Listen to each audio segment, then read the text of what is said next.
Alors, je lis Colossiens chapitre 1. Paul, apôtre de Jésus-Christ par la volonté de Dieu, et le frère de Timothée, aux saints et fidèles frères en Christ qui sont à Colosse. Que la grâce et la paix vous soient données de la part de Dieu notre Père. Nous rendons grâce à Dieu, le Père de notre Seigneur Jésus-Christ, et nous ne cessons de prier pour vous, ayant été informés de votre foi en Jésus-Christ et de votre amour pour tous les saints, à cause de l'espérance qui vous est réservée dans les cieux, et que la parole de la vérité, la parole de l'Évangile vous a précédemment fait connaître. Il est au milieu de vous et dans le monde entier. Il porte des fruits, il s'accroît,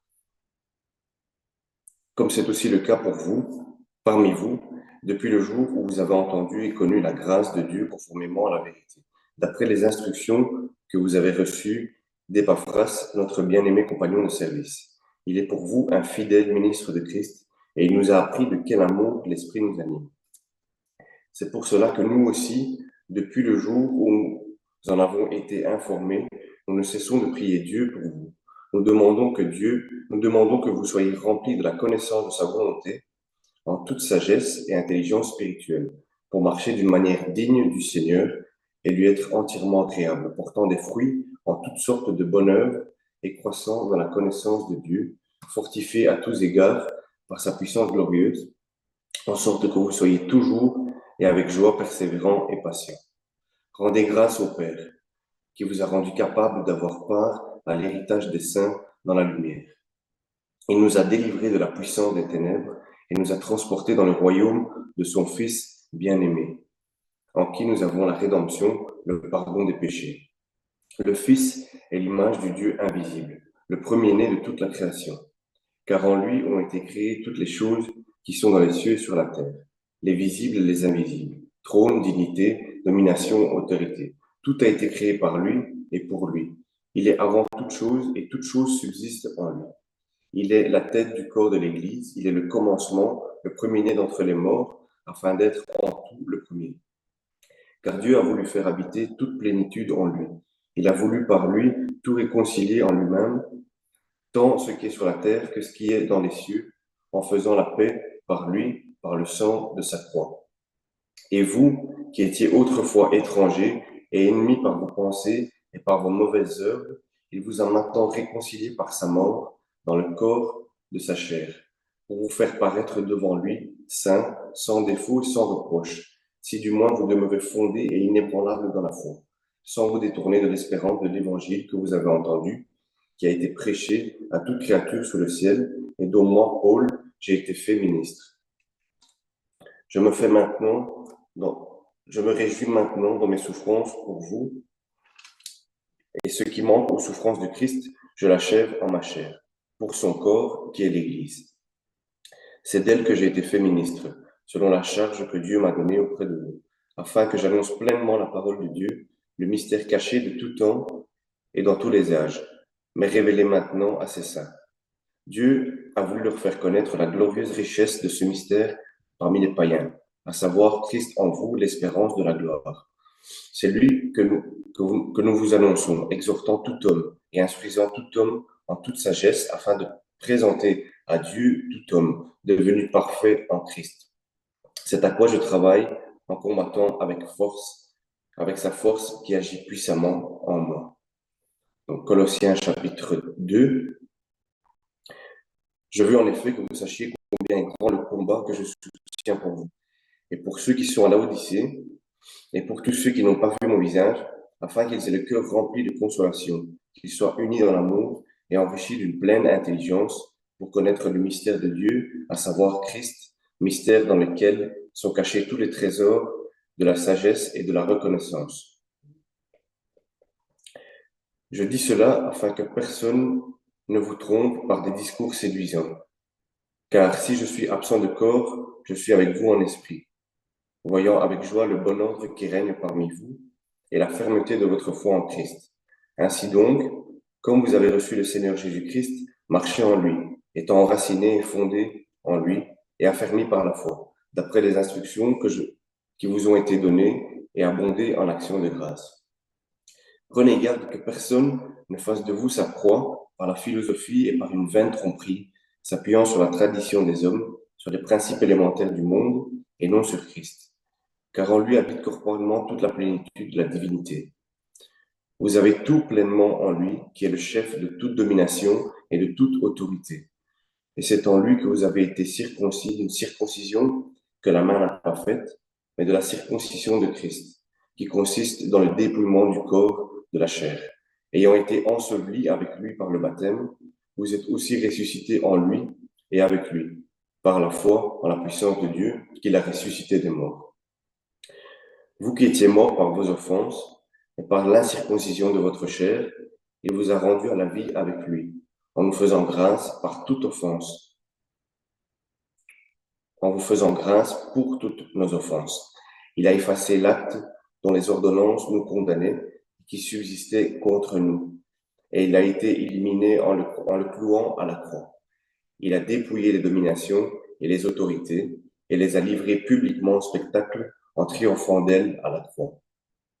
Que personne donc ne vous juge au sujet du manger ou du boire, ou au sujet d'une fête, d'une nouvelle lune ou des sabbats. C'était l'ombre des choses à venir, mais le corps est en Christ. Que personne, sous une apparence d'humilité ou par un culte des anges, ne vous ravisse à son gré le prix de la course. Tandis qu'il s'abandonne à des visions, il est enflé d'un vain orgueil par ses pensées charnelles, sans s'attacher au chef, dont tout le corps, assisté et solidement assemblé par des jointures et des liens, tire l'accroissement que Dieu donne. Si vous êtes mort avec Christ aux principes élémentaires du monde, pourquoi, comme si vous viviez dans le monde, vous impose-t-on ces préceptes?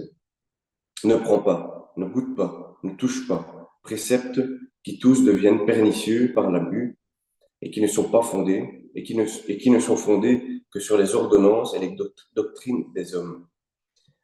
Ils ont en vérité une apparence de sagesse, en ce qui indique un culte volontaire de l'humilité et le mépris du corps, mais cela est sans valeur réelle et ne sert qu'à satisfaire la chair. Colossiens chapitre 3. Si donc vous êtes ressuscités avec Christ, cherchez les choses d'en haut, où Christ est assis à la droite de Dieu. Attachez-vous aux choses d'en haut et non à celles qui sont sur la terre, car vous êtes morts et votre vie est cachée avec Christ en Dieu. Quand Christ, votre vie, paraîtra, alors vous paraîtrez aussi avec lui dans la gloire. Faites donc mourir ce qui, dans vos membres, est terrestre, la débauche, l'impureté, les passions, les mauvais désirs et la cupidité qui est une idolâtrie. C'est à cause de ces choses que la colère de Dieu vient sur les fils de la rébellion. C'est ainsi que vous marchiez autrefois lorsque vous viviez dans ces péchés. Mais maintenant, renoncez à toutes ces choses, à la colère, à l'animosité, à la méchanceté, à la calomnie, aux paroles équivoques qui pourraient sortir de votre bouche. Ne mentez pas les uns aux autres, vous étant dépouillés du vieil homme et de ses œuvres, et ayant revêtu l'homme nouveau qui se renouvelle dans la connaissance selon l'image de celui qui l'a créé. Il n'y a ici ni grec, ni juif, ni circoncis, ni incirconcis, ni barbare, ni scythe, ni esclave, ni libre, mais Christ est tout et en tous.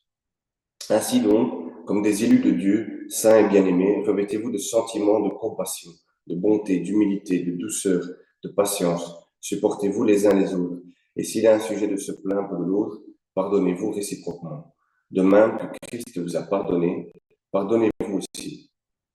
Mais par-dessus toute chose, revêtez-vous de l'amour, qui est le lien de la perfection, et que la paix de Christ, à laquelle vous avez été appelés pour former un seul corps, règne dans vos cœurs. Et soyez reconnaissants.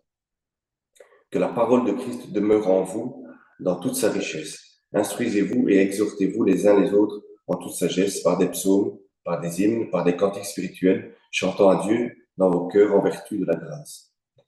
Et quoi que vous fassiez, en parole ou en œuvre, faites tout au nom du Seigneur Jésus, en rendant par lui des actions de grâce à Dieu le Père. Femmes, que chacune soit soumise à son mari, comme il convient dans le Seigneur. Marie, que chacun aime sa femme et qu'il ne s'irrite point contre elle. Enfants, obéissez en toutes choses à vos parents, car cela est agréable au Seigneur. Père, n'irritez pas vos enfants, de peur qu'ils ne se découragent. Serviteurs, obéissez en toutes choses à vos maîtres selon la chair, non pas seulement sous leurs yeux, comme pour plaire aux hommes, mais avec simplicité de cœur, dans la crainte du Seigneur. Tout ce que vous faites, faites-le de bon cœur, comme pour le Seigneur et non pour des hommes, sachant que vous recevrez du Seigneur l'héritage pour récompense. Servez Christ, le Seigneur, car celui qui agit injustement recevra selon son injustice. Et il n'y a point de favoritisme. Colossiens chapitre 4. Maîtres, accordez à vos serviteurs ce qui est juste et équitable, sachant que vous aussi vous avez un maître dans le ciel. Persévérez dans la prière, veillez-y avec action de grâce. Priez en même temps pour nous, afin que Dieu nous ouvre une porte pour la parole, en sorte que je puisse annoncer le mystère de Christ, pour lequel je suis dans les chaînes, et le faire connaître comme je dois en parler. Conduisez-vous avec sagesse envers ceux du dehors et rachetez le temps. Que votre parole soit toujours accompagnée de grâce, assaisonnée de sel, afin que vous sachiez comment il faut répondre à chacun. Tichik, le frère bien-aimé et le fidèle ministre, mon compagnon de service dans le Seigneur, vous communiquera tout ce qui me concerne. Je l'envoie exprès vers vous pour que vous connaissiez notre situation et pour qu'il console vos cœurs. Je l'envoie avec Onésime, le frère fidèle et bien-aimé, qui est des vôtres. Ils vous informeront de tout ce qui se passe ici. Aristarque, mon compagnon de captivité, vous salue, ainsi que Marc, le cousin de Barnabas, au sujet duquel vous avez reçu des ordres. S'il va chez vous, accueillez-le. Jésus, appelé Justus, vous salue aussi. Ils sont du nombre des circoncis, et les seuls qui travaillent avec moi dans le royaume de Dieu et qui ont été pour moi une consolation. Épaphras, qui est des vôtres, vous salue, serviteur de Jésus-Christ. Il ne cesse de combattre pour vous dans ses prières, afin que vous teniez bon, comme des hommes faits, pleinement disposés à faire toute la volonté de Dieu. Car je lui rends le témoignage qu'il a une grande sollicitude pour vous, pour ceux de Laodicée et pour ceux d'Hiérapolis. Luc, le médecin bien-aimé, vous salue, ainsi que Démas. Saluez les frères qui sont à Laodicée, à Nymphas et l'Église et qui est dans sa maison. Lorsque cette lettre aura été lue chez vous, faites en sorte qu'elle soit aussi lue dans l'Église des Laodicéens et que vous lisiez à votre tour celle qui vous arrivera de Laodicée.